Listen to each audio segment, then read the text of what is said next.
Hi everyone, Amy here, and today I'm going to give you some inspiration to use up those pattern paper scraps that I know you have. Now, I like to store mine in color-coded folders. I feel like this works better for me than how I've done it in the past with drawers that tend to fill up and get stuck. So I kind of put color families together in matching color-coded plastic folders, and this has worked out really well for me. So anyway, I find a scrap that's a perfect size to match that 6x6 stencil, which it doesn't need to be, but it worked out great. Here's a photo of the finished card. Now, I actually didn't even do a sentiment. I decided to leave this as a plain note card that I could add a sentiment to later or just leave it as is because it's really cute with this new cat curly Q stencil.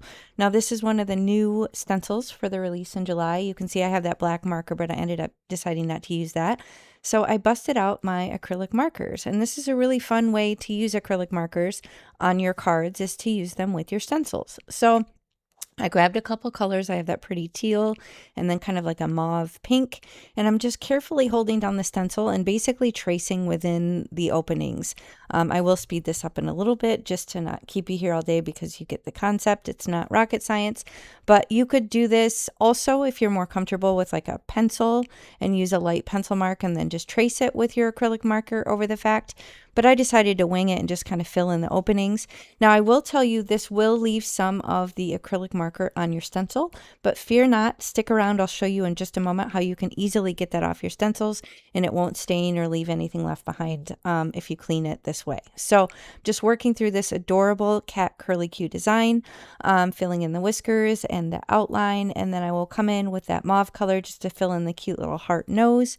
And then I will move on to the next step. But you can see how crisp and clear that was. Now, if you use some rubbing alcohol, it will take it right off. So you can see I just have a paper towel and some, I think it's probably 90%, but it would probably work with the 70 as well. It might also work with like a dish soap, but I didn't find that water alone was enough to take it off. So just bear that in mind. But again, the alcohol worked with no issue whatsoever. So here I'm masking off the back side of this card base. It's 120 pound XN opaque, and it is USA 2 size, so 4¼ inches by 5½.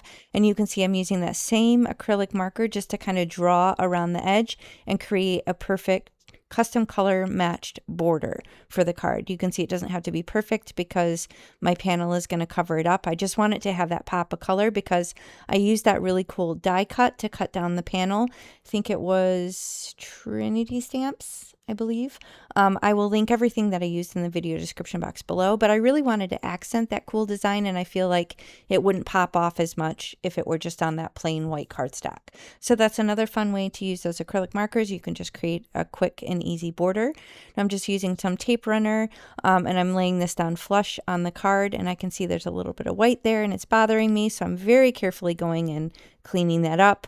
I was a little nervous that I was going to get it on the back side, but I think I ended up successful. So I used the tape runner just to kind of attach this down. You could also pop it up with some foam tape if you want dimension, but I wasn't sure how thick the pattern paper was, and I didn't want it to get bowed or wrinkled in transit or anything like that. So now I'm going through my colors of card bling. I can't remember if I ended up using this color or if I ended up using a neutral. I think I did end up using a pink. I've already forgotten what I showed in the picture, y'all. I've already forgotten. But I will show you in a moment what I did end up going with, and I'll put that bling down in a smattering on the card. Now, just like all the stencils and everything else in the shop, also the bling, you can use my coupon AmyFan10 at checkout if you shop at this small woman-owned business, A Colorful Life Designs in Texas. So actually I did 3 and 3 on this one, so it was even on both sides, but still an odd number, which is good for design.